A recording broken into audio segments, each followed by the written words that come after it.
Mesdames et messieurs, pour beaucoup d'entre nous, les fêtes de Noël et de Nouvel An sont un moment de bonheur. Les rues et les places illuminées créent une ambiance de fête. Dans les foyers règne la joie de se retrouver, d'être ensemble.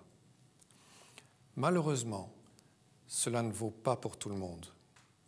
Pour beaucoup, ce sont des jours difficiles. Je pense aux personnes seules, à celles qui sont malades, à toutes celles qui portent de lourds fardeaux. Je pense à tous ceux qui ont perdu un être cher, et cette année en particulier aux victimes des attentats de Bruxelles et de Zaventem et à leurs proches.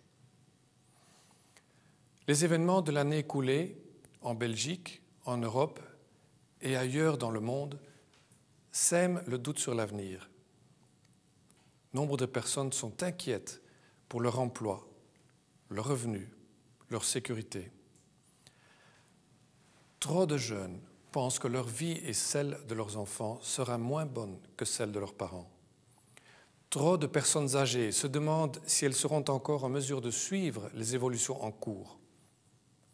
Ce sentiment d'incertitude, de désarroi, de colère même, peut aussi mener à une perte de confiance dans les institutions. Et pourtant, je veux vous adresser aujourd'hui un message d'espoir. Partout dans le pays, la Reine et moi sommes impressionnés par de remarquables projets dans lesquels des citoyens s'investissent sans compter et qui motivent d'autres à s'engager également. Je vois des hommes et des femmes qui osent interagir avec sincérité et vérité. J'ai ressenti cela moi-même lors d'une visite récente dans une maison d'accueil qui offre un environnement familial à des adultes ayant des déficiences mentales. Se rencontrer sans préjugés et avec tendresse, reconnaître les fragilités de l'autre en même temps que les siennes propres, j'ai été bouleversé par l'énergie que cela libère en soi. La douceur est une force.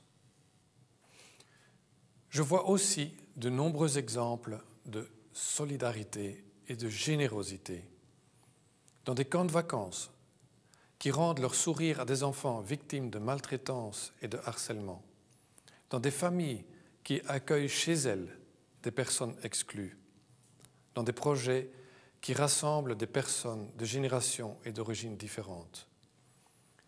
Beaucoup n'hésitent pas à sacrifier leur confort pour se rapprocher de l'autre. Je vois enfin quantité de jeunes et de moins jeunes qui ont compris que pour réussir, il faut avoir le courage de recommencer. Ils refusent de rester en marge de la société. Ils ne se résignent pas. Ils comprennent que réussir, c'est aussi vouloir le succès de l'autre et accepter son aide. Je pense à ceux qui saisissent les mains tendues pour apprendre, pour reprendre leurs études, pour trouver un emploi. Je pense à ces retraités qui se lancent dans de nouveaux projets porteurs de sens et aux plus âgés qui acceptent d'être aidés sans y voir une perte de dignité. Mesdames et messieurs, tous ces exemples expriment la volonté de construire une société où l'on se soutient les uns les autres dans l'épreuve et où l'on s'entraide à réussir. Ils montrent qu'une société plus chaleureuse est à notre portée. Ils méritent une plus grande visibilité. Je suis convaincu qu'ils peuvent aussi créer une dynamique qui enrichit l'action de nos institutions et qui renforce la confiance dans les fondements de notre démocratie. C'est ce que je souhaite de tout cœur pour notre pays et pour l'Europe en cette veille de l'année 2017. Mesdames et messieurs, la Reine et moi et toute notre famille vous souhaitons une joyeuse fête de Noël et une bonne et heureuse nouvelle année.